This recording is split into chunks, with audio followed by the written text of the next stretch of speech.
If you've ever spent any time watching cooking shows on TV, you know our next guest. Alton Brown's shows Good Eats and Iron Chef have entertained and educated home chefs for more than 20 years. His live stage shows sell out theaters all over the country, and his books are New York Times bestsellers. And the latest is called Food for Thought, Essays and Ruminations. And we are very proud to welcome Atlanta's own Alton Brown to our studio. Thanks so much for being here. Thank you for having me and for that introduction. So this is sort of like your food origin story, which includes a lot about Georgia, right? It does, yeah. In food origin, I hadn't thought about it that way, but a lot of essays in this book are about how did this happen?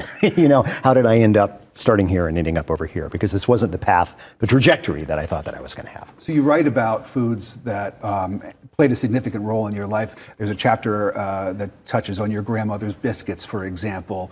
For me, it was my grandmother's split pea soup. But I think we all have a food that we have an emotional connection with. At least a few. Why do you think that is? I think that that all has to do with generational connectivity.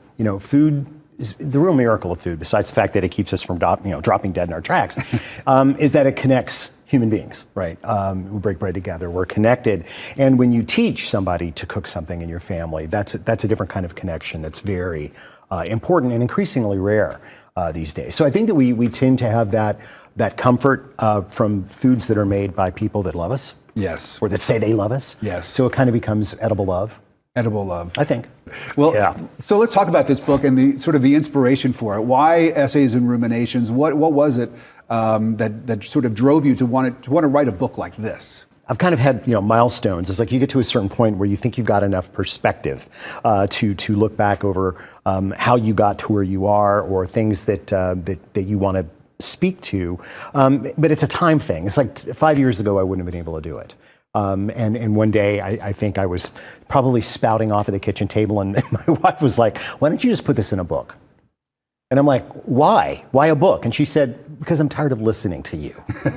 And I was like, "Fine, I will." So I think this was mostly an act of defiance, more than anything else. Home cooking. What is your go-to meal when you're entertaining for friends or family? You want to cook something that you know is going to be a hit right out of the gates. Well, I don't know if it's going to be a hit right out of the gate. I will roast a chicken. I roast chicken. It's like my thing. I wrote an essay about it. I call it my Horcrux dish because I've actually hidden a part of my soul in the roast chicken. And it's a go-to for me because I can adapt it so many ways to so many things.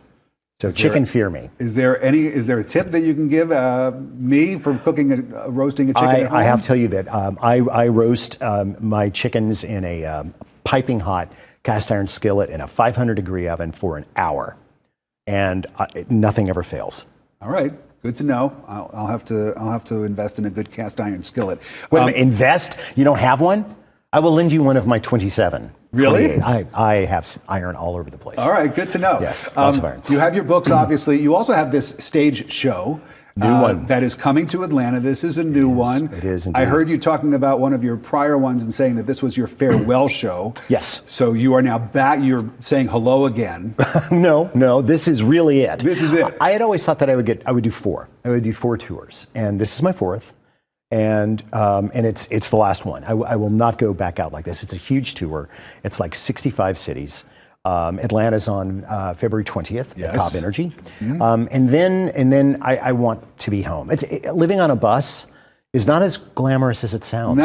No, it's not as glamorous as it sounds. So this will be it. And it's definitely our biggest show that we've done. It's massive. Well, Alton's new book is called Food for Thought, Essays and Ruminations. He has a book signing on March 19th at 6 p.m. at the Williams-Sonoma on Ponce. Yes. And as you just mentioned, the stage show, and tickets are available for this show when it comes to Atlanta. It's going to be at Cobb Energy. Indeed. And the date for that is February 20th here in Atlanta. You can get ticket information on Alton's website, altonbrownlive.com. Thank you so much for being here. Thank you for having me. So nice to meet you. Thank you very much.